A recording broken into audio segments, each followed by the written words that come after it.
सुप्रभात बच्चों, आज हम कक्षा 7 के सामाजिक विषय का भाग 3 सामाजिक एवं राजनीतिक जीवन का पाठ 5 औरतों ने बदली दुनिया का पहला प्रकरण कम अवसर व कठोर अपेक्षाएं इसके बारे में पढ़ेंगे। तो चलिए करते हैं पाठ को शुरू। पाठ 5 औरतों ने बदली दुनिया। पिछले अध्याय में हमने देखा कि किस तरह महिलाओं द्वारा किए जाने वाला घर का काम ही नहीं माना जाता। देखो बच्चों, आपको याद होगा कि हमने अध्याय 4 में पढ़ा था कि सोनाली और हरमीत इन दोनों की कहानी पढ़ी थी और इन दोनों का ये मानना था कि हरमीत की माँ कोई भी काम नहीं करती क्योंकि वह सारा दिन घर का काम करती है और इन बच्चों को ये लगता था कि घर का काम कोई काम नहीं होता। तो हमने यह भी पढ़ा कि घरेलू काम और परिवार के सदस्यों की देखभाल करना पूरे समय का काम होता है। कैसे वो सुबह 5 बजे से रात के 10-11 बजे तक पूरा दिन घर का काम करती है और इस कार्य को प्रारंभ और समाप्त करने का कोई निश्चित समय भी नहीं है। और इस अध्याय में हम घर के बाहर के कामों को देखेंगे और समझेंगे कि कैसे कुछ व्यवसाय महिलाओं की अपेक्षा पुरुषों के लिए अधिक उपयुक्त समझे जाते हैं। हम यह भी ज्ञात करेंगे कि समानता प्राप्त करने के लिए स्त्रियों ने कैसे संघर्ष किए। पहले भी और आज भी शिक्षा प्राप्त करने का एक ऐसा तरीका है जिससे महिलाओं के लिए नए अवसर निर्मित किए जा सकते हैं। यानी कि शिक्षा प्राप्त करके महिलाएं अपने लिए नए अवसर प्राप्त कर सकती हैं क्योंकि महिलाओं के पास अपनी योग्यता दिखाने का, अपनी काबिलियत दिखाने के लिए ज़्यादा अवसर नहीं है, इसीलिए उनकी सेवाओं को कम आंका जाता है। साथ ही इस अध्याय में हम हाल ही के वर्षों में महिला आंदोलनों द्वारा भेदभाव को चुनौती देने के लिए किए जाने वाले विभिन्न प्रकार के प्रयत्नों के बारे में भी संक्षेप में जानेंगे। तो चलिए देखते हैं कि कैसे औरतों ने बदली दुनिया। देखिए, सबसे पहले ये कि आपको कुछ लोगों के चित्र बनाने हैं। मैंने यहाँ आपको चित्र दिखाए हैं, आप उन्हें बनाने की कोशिश करेंगे कि कौन क्या काम करता है। जैसे एक किसान का आपको चित्र बनाना है, एक मिल मजदूर यानी जो फैक्ट्री में, कारखाने में काम करते हैं, एक नर्स का, एक वैज्ञानिक का, एक पायलट और एक शिक्षक का चित्र बनाना है। जब सभी बच्चे कक्षा के चित्र बना लेंगे तब हम अपनी कक्षा द्वारा बनाए गए चित्रों को देखने के लिए नीचे दी गई तालिका को भरेंगे। अब हर व्यवसाय के लिए पुरुषों और महिलाओं के चित्रों को अलग अलग जोड़ेंगे कि शिक्षक के चित्र किसी बच्चे ने बनाए हैं पुरुष का और किसी ने महिला का। तो इस तरह से अलग अलग चित्रों को हम यहाँ लगाएंगे। ये जैसे नर्स का चित्र है तो जब नर्स का नाम आता है तो सबसे ज़्यादा क्या हमारे दिमाग में एक महिला ही ध्यान में आती है और हम फिर महिला का चित्र बनाते हैं। तो इस तरह से हम इन सब के चित्र बनाकर यहाँ लगाएंगे। अब देखिए कि यहाँ पर कुछ प्रश्न बनते हैं। क्या महिलाओं की अपेक्षा पुरुषों के चित्र अधिक हैं या किस प्रकार के व्यवसायों में स्त्रियों की अपेक्षा पुरुषों के चित्र अधिक हैं? क्या सबने नर्स के लिए महिला का ही चित्र बनाया है? अगर हाँ तो क्यों? क्या महिला किसानों के चित्र तुलनात्मक रूप से कम हैं? यदि हाँ तो क्यों? तो देखिए, इनके उत्तर तलाशने की हम कोशिश करते हैं। ये देखिए, अपनी ही कक्षा की तरह रोजी मैडम की कक्षा में 30 बच्चे हैं और उन्होंने अपनी कक्षा में भी यही अभ्यास करवाया। और इन चित्रों के क्या परिणाम रहे? ये देखिए कि जो शिक्षक के चित्र बनाने थे वो पुरुषों के चित्र हैं 5 और महिलाओं के 25, किसानों के 30 और महिला किसान 0, मिल मजदूर 25 और महिला मजदूर 5 दिखाई गई है। नर्स के लिए पुरुष हैं 0 और महिलाओं के चित्र मिले 30, वैज्ञानिक इनके पुरुष के चित्र मिले 25 और महिलाओं के 5, और पायलट के लिए 27 चित्र पुरुषों के और महिलाओं के हैं 3। तो इस तरह से देखो कि इन चित्रों के आधार पर हम उन प्रश्नों को ढूंढने की कोशिश करते हैं कि क्या महिलाओं की अपेक्षा पुरुषों के चित्र अधिक हैं। तो हाँ, देखो आप इस सारणी को जब ध्यान से देखेंगे तो आपको इसमें पुरुषों के चित्र अधिक दिखाई देंगे। इसके बाद था कि किस प्रकार के व्यवसायों में स्त्रियों की अपेक्षा पुरुषों के चित्र अधिक हैं। तो देखो कि पुरुषों के चित्र हमें एक तो किसान के व्यवसाय में मिला, मिल मजदूर के व्यवसाय में मिला, वैज्ञानिक और पायलट। तो इस तरह के जो व्यवसाय हैं इनमें हमें पुरुषों के चित्र अधिक मिले थे। क्या सभी ने नर्स के लिए महिला का ही चित्र बनाया? तो ये देखिए कि हाँ, सभी ने नर्स के लिए महिला का ही चित्र बनाया। तो ऐसा क्यों हुआ? क्योंकि देखो हमें ये लगता है कि कुछ व्यवसाय ऐसे हैं जिन्हें स्त्रियां ही कर सकती हैं, जैसे कि नर्स। तो लोगों का ये मानना है कि महिलाएं अच्छी नर्स हो सकती हैं क्योंकि वो अधिक सहनशील होती हैं, विनम्र होती हैं, उनका स्वभाव है वो शांत होता है। तो इस तरह से देखिए, अगर हम बात करते हैं किसान की, तो देखो सभी ने क्या किसान में पुरुषों के चित्र बनाए और महिलाओं के लिए क्या था? 0। लेकिन जबकि हमारे भारत के अंदर आप देखेंगे तो 83.6% महिलाएं खेतों में काम करती हैं। और वो खेतों में क्या काम करती हैं? जैसे पौधे रोपना, खरपतवार निकालना, फसल काटना, कुटाई करना, बहुत से काम शामिल हैं। फिर भी जब हम किसान की बात करते हैं, किसान के बारे में सोचते हैं, तो हमारे दिमाग में किसान हैं जो पुरुष ही आते हैं, हम पुरुषों के बारे में ही सोचते हैं। तो ऐसा क्यों होता है? तो देखिए, ये होते हैं कम अवसर के कारण। रोजी मैडम की कक्षा के अधिकांश बच्चों ने नर्स के लिए महिलाओं के और पायलट के रूप में पुरुषों के चित्र बनाए। ऐसा उन्होंने इस कारण किया कि उन्हें लगता है घर के बाहर भी महिलाएं कुछ खास तरह के काम ही अच्छी तरह कर सकती हैं। उदाहरण के लिए बहुत से लोग मानते हैं कि महिलाएं अच्छी नर्स हो सकती हैं। क्यों? क्योंकि वे अधिक सहनशील और विनम्र होती हैं।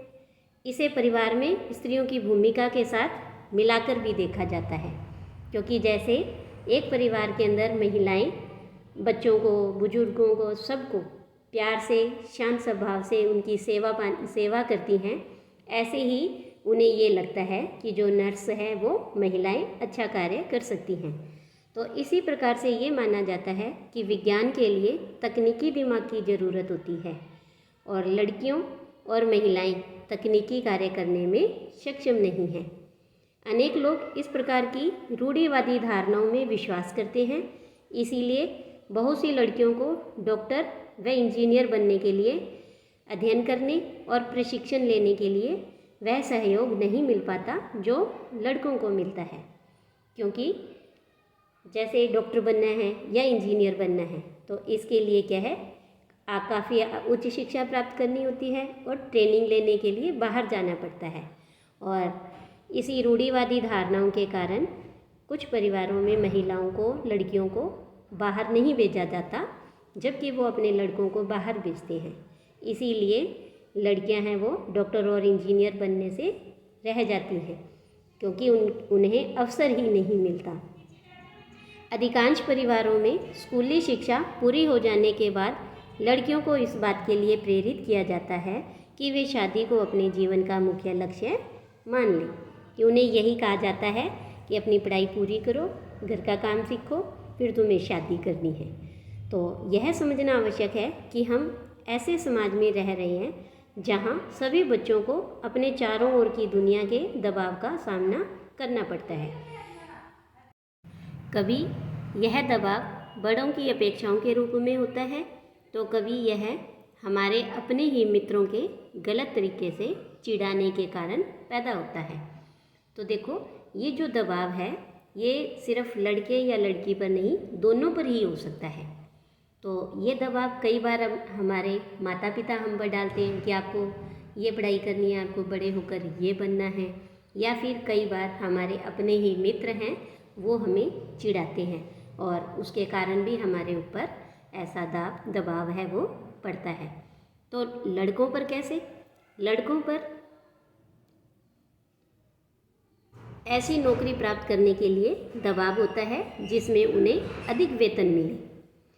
यदि वे दूसरे लड़कों की तरह व्यवहार नहीं करते हैं तो उन्हें चिढ़ाया जाता है और धौंस भी दी जाती है। आपको याद होगा कि कक्षा 6 की पुस्तक में आपने पढ़ा था कि लड़कों को बचपन से ही दूसरों के सामने रोने पर चिढ़ाया जाता है। तो देखो बच्चों, हमने कक्षा 6 के अध्याय 2 में पढ़ा था कि लड़के और लड़कियों पर शुरू से ही भेदभाव किया जाता है। कैसे? ये सब था पूर्वाग्रह के कारण, रूढ़िबद्ध धारणा के कारण, कि लोग अपने दिमाग में पहले ही ऐसे भाव, ऐसे विचार बिठा लेते हैं कि ये लड़का है और इसको ऐसे ही करना है, ये लड़की है, इसे इसी तरह से व्यवहार करना है। जैसे कि अगर छोटा बच्चा रोता है तो उसे ये कहा जाता है कि तुम लड़के हो और लड़के हैं वो रोते नहीं हैं। तो उन्हें इस तरह से शुरू से ही ऐसा ही उनका पालन पोषण किया जाता है कि वह लड़का है।